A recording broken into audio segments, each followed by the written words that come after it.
greater good and for a strategic purpose. For centuries, with a few notable exceptions such as the Mongols, military leaders were unwilling to go so far. Meanwhile, a state that inflicted mass terror on its own populace would unleash demons and create a chaos it might find hard to control. But small groups have no such problems. Being so few in number, they cannot hope to wage a conventional war or even a guerrilla campaign. Terror is their strategy of last resort. Taking on a much larger enemy, they are often desperate, and they have a cause to which they are utterly committed. Ethical considerations pale in comparison, and creating chaos is part of their strategy. Terrorism was limited for many centuries by its tools: the sword, the knife, the gun, all agents of individual killing. Then, in the 19th century, a single campaign produced a radical innovation, giving birth to terrorism as we know it today. In the late 1870s, a group of Russian radicals, mostly from the intelligentsia, had been agitating for a peasant-led revolution. Eventually, they realized that their cause was hopeless. The peasants were unprepared to take this kind of action, and more important, the Tsarist regime and its repressive forces were far too powerful. Tsar Alexander II had recently initiated what became known as the White Terror, a brutal crackdown on any form of dissidence. It was almost impossible for the radicals to operate in the open, let alone spread their influence. Yet if they did nothing, the Tsar's strength would only grow. And so from among these radicals, a group emerged bent on waging a terrorist war. They called themselves Narodnaya Volya, or People's Will. To keep their organization clandestine, they kept it small. They dressed inconspicuously, melting into the crowd, and they began to make bombs. Once they had assassinated a number of government ministers, the Tsar became a virtual prisoner in his palace. Deranged with the desire to hunt the terrorists down, he directed all of his energies toward this goal, with the result that much of his administration became dysfunctional. In 1880, the radicals were able to explode a bomb in the Winter Palace, the Tsar's residence in St. Petersburg. Then, finally, the following year, another bomb killed Alexander himself. The government naturally responded with repression still harsher than the policy already in place, erecting a virtual police state. In spite of this, in 1888, Alexander Ulyanov, the brother of Vladimir Lenin and a member of Narodnaya Volya, nearly succeeded in killing Alexander's successor, Tsar Alexander III.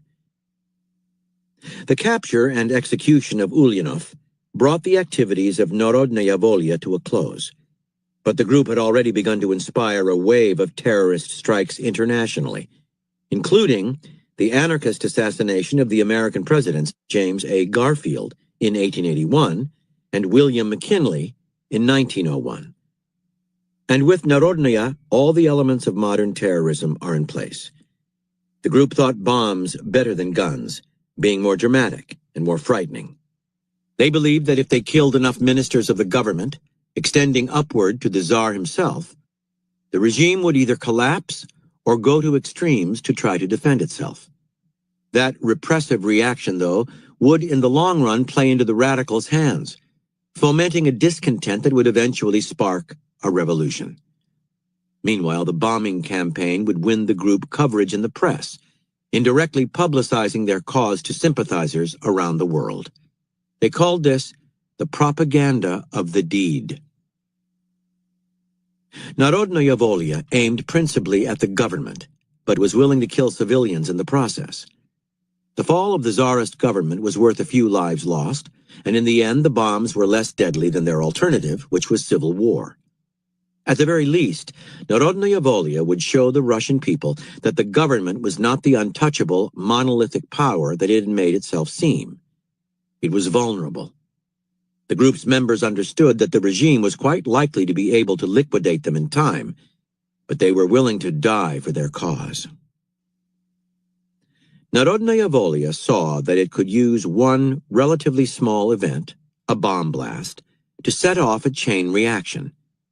Fear in the administration would produce harsh repression, which would win the group publicity and sympathy, and heighten the government's unpopularity, which would lead to more radicalism, which would lead to more repression, and so on, until the whole cycle collapsed in turmoil. Narodnaya was weak and small, yet simple but dramatic acts of violence could give it a disproportionate power to sow chaos and uncertainty, creating the appearance of strength among police and public.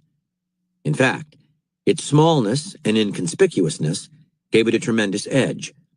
At enormous expense, a cumbersome force of thousands of police would have to search out a tiny clandestine band that had the advantages of mobility, surprise, and relative invisibility. Besides giving the terrorists the chance to present themselves as heroic underdogs, the asymmetry of forces made them almost impossible to fight. This asymmetry brings war to its ultimate extreme. The smallest number of people waging war against an enormous power, leveraging their smallness and desperation into a potent weapon. The dilemma that all terrorism presents, and the reason it attracts so many and is so potent, is that terrorists have a great deal less to lose than the armies arrayed against them, and a great deal to gain through terror. It is often argued that terrorist groups like Narodnaya are doomed to failure. Inviting severe repression, they play into the hands of the authorities, who can effectively claim carte blanche to fight this threat. And in the end, they bring about no real change. But this argument misses the point and misreads terrorism. Narodnaya awakened millions of Russians to its cause, and its techniques were copied around the world. It also profoundly unbalanced the Tsarist regime, which responded irrationally and heavy-handedly, devoting resources to repression that could have been better applied to reforms that might have prolonged its stay in power. The repression also incubated a much more potent revolutionary group, the burgeoning communist movement. In essence, terrorists kick a rock in order to start an avalanche. If no landslide follows, little is lost, except perhaps their own lives, which they are willing to sacrifice in their devotion to their cause. If mayhem and chaos ensue, though, they have great power to influence events. Terrorists are often reacting against an extremely static situation in which change by any route is blocked. In their desperation, they can often break up the status quo. It is a mistake to judge war by the rubric of victory or defeat. Both states have shades and gradations. Few victories in history are total or bring about lasting peace. Few defeats lead to permanent destruction. The ability to effect some kind of change, to attain a limited goal, is what makes terrorism so alluring, particularly to those who are otherwise powerless. For instance, terrorism can be used quite effectively for the limited goal of gaining publicity for a cause. Once this is achieved, a public presence is established that can be translated into political power. When Palestinian terrorists hijacked an El Al plane in 1968, they captured the attention of the mass media all over the world. In the years to come, they would stage-manage other terrorist acts that played well on television, including the infamous attack on the 1972 Munich Olympics. Although such acts made them hated by most in non-Arab countries, they were willing to live with that. The publicity for their cause and the power that came from it was all they were after. As the writer Brian Jenkins notes, insurgents fought in Angola, Mozambique, and Portuguese Guinea for 14 years using the standard tactics of rural guerrilla warfare.